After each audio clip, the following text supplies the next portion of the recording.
What is happening, YouTube? Welcome back to the Savant Life, and on this episode we're going to be talking about what happened at the India Bike Week in Goa a few days back. Now, surprisingly, a lot of the big motovloggers who are actually there at the event are staying as far away as possible from this topic. They refuse to touch it, and the reason is very simple. They don't want to portray the India Bike Week in a negative light because obviously they want to be invited back next year. But considering that I'm not a big motovlogger, or at least not as huge as some of those guys, and I really have no interest in going to the India Bike Week next year or pretty much any year, I thought I could talk about this as objectively as possible because there are a few things about this that really get under my skin. But firstly, if you guys don't know about this incident or you've been living under a rock, let's just quickly do a recap of what actually happened.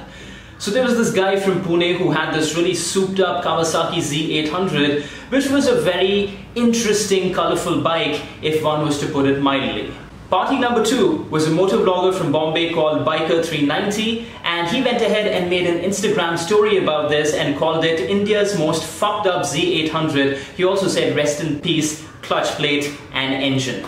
Now this apparently really got under the owner's skin, and the next day they caught hold of him, and he along with a couple of other guys first beat him up, and then they went ahead and made him apologize to their bikes, bow down in front of these machines and essentially ask for their forgiveness.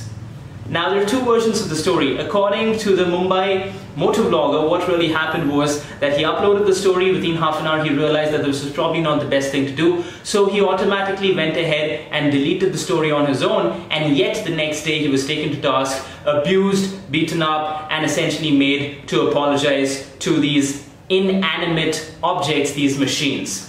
Now according to these Pune guys, they approached him, they asked him nicely to take off the story. He did not listen, he showed them attitude, they got fed up with it, and then proceeded to do what most people do, according to them, and that is beat the living shit out of him. Now, violence is not really an answer to most of these predicaments, and I would not encourage it by any stretch of the imagination. Now, which version of those two stories is really true? To me, I think the truth lies somewhere in between, but because you or I were not really there, we can't really comment about it too much. But let's break it down from the standpoints of all of the parties involved, including the community, the motorcycling community, and its reaction towards it. So firstly, these bikers from Pune, whatever they did, however they handled the situation, in no way is it even remotely justifiable. Let's just be very, very clear about it. It is a thorough and unabashed abuse of their power. But am I surprised that they behaved like that? I'm not. The reason is, there is this whole mentality wherein all of us bikers treat our machines like our girlfriends. How many times have you heard someone from your own Facebook friend list call their bike their bae? Spent the best weekend with bae, with a heart. What the actual fuck? I mean, what is going on over here? If you have these kind of friends, and believe me, this is a very, very common thing, then please get in touch with them and tell them that your bike is your bike. It's not your girlfriend, it's not your bae, it's not really going to return the love that you showcase towards it because it is not a goddamn human being. But if we go ahead and if we live with this mentality that our machines are so dear to us that we're going to treat them like our girlfriends, like our spouses, like we love them, then people are going to do exactly the kind of things that those Pune-based superbikers did, and that is just really sad. Next up is our friend from the motovlogging community, Biker390. Now, as far as he's concerned, what he was really doing is he was expressing his opinion. And he wasn't really in the wrong over here, although he could have been more mature and more intelligent about it. What happens is when you're a typical 20-year-old, you go around expressing your opinion and you throw a few F words here and there and you put things down, you feel really cool about yourself. Believe me, it does not make you look cool. I know this because I'm much older. However, I would not blame a typical 20-year-old for thinking this way. Now, there are also some people who are making this into a rich versus poor situation, into a super bikers versus ordinary bikers kind of situation. Let me provide you with some much needed information over here. The motovlogger who got beat up also owns a super bike. In fact, he has a Kawasaki 1000, and none of that holds true over here. It's just about people who have power and think they can abuse it and get away with it versus someone who ran his mouth unintentionally and ended up in hot water as a result of that. My only advice is over here, if you're a motovlogger or anyone for that matter who's creating any kind of content, try to focus on the positives. If you don't like a bike and if it's not hurting you or harming you, then just ignore it and move on. Go ahead and focus your energies on all of the cool bikes and all of the wonderful people who were there at the event. Showcase the positive, ignore the negative as long as the negative is not hurting you. Now let's get into the really meaty part of the video, because I want to talk about three highly misunderstood terms that we people who are bikers or who love motorcycles, who are part of the motovlogging community, love to use, and these are the most misunderstood terms right now, and that leads to a lot of grief. Biker, biking brotherhood, and motovlogging community. Essentially, each one of these words has been twisted, turned, and created to mean something more than it actually should.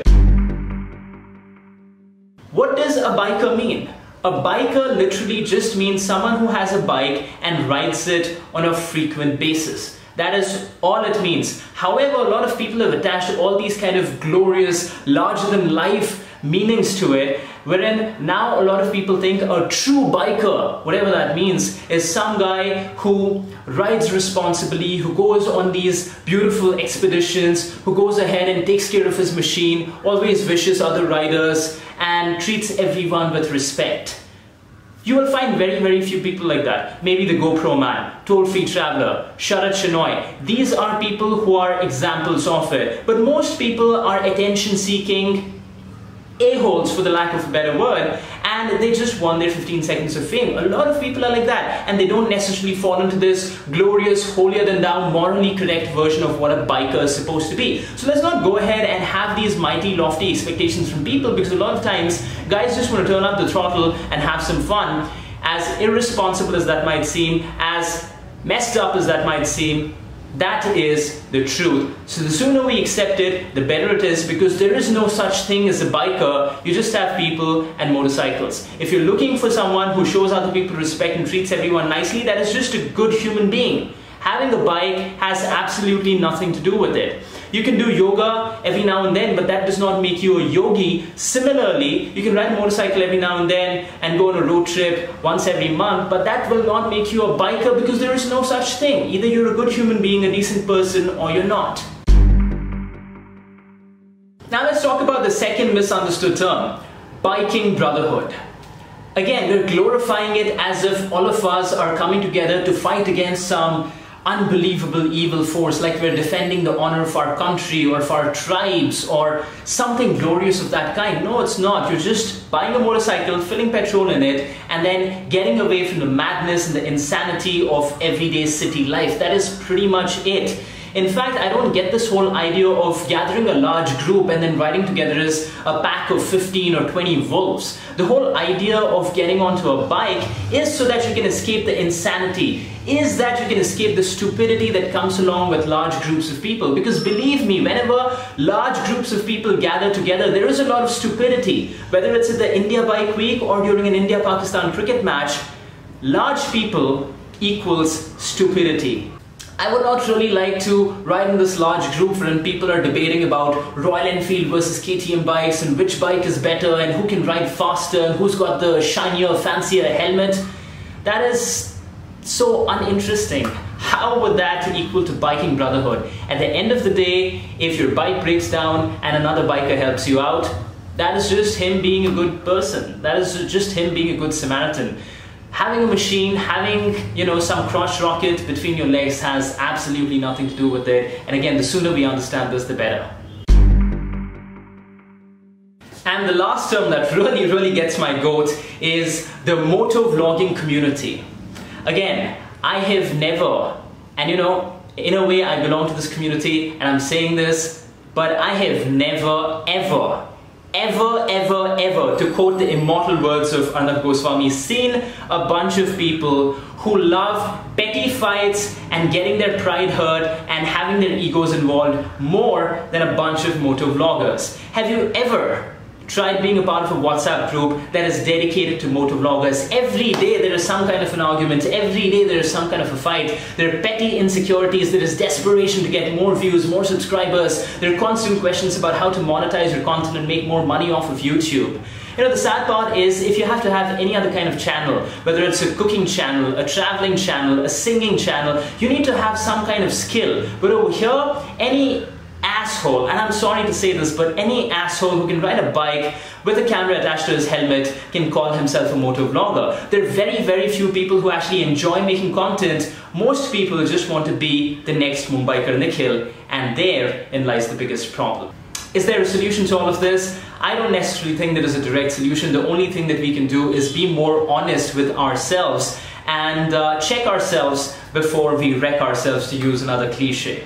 I want to go ahead and get all of these thoughts off my chest because I've been holding on to them for a very long time, and I'm glad I did. I hope that this sparks at least a little bit of a change in all of our mentalities and the way we view the whole idea of a motorcycling community, a motovlogging community, and we just act more responsibly on our own behalf and towards other people as well, because that is the only thing that can avoid the kind of things that happened at the India Bike Week. Those are my thoughts. What do you think? Go ahead and drop them in the comment section below, and if you have any questions for me, as always, leave them over there as well, and I will try to get back to you as soon as I can. If this is your first time around at the Savant Life and you like what you saw, go ahead and hit that subscribe button, and while you're at it, click in the bell icon as well so that you can be notified when I put out more new videos. I'll see you the next time around. Until then, thank you so much for watching. Take care, be good, ride safe, as always, have fun. Cheers.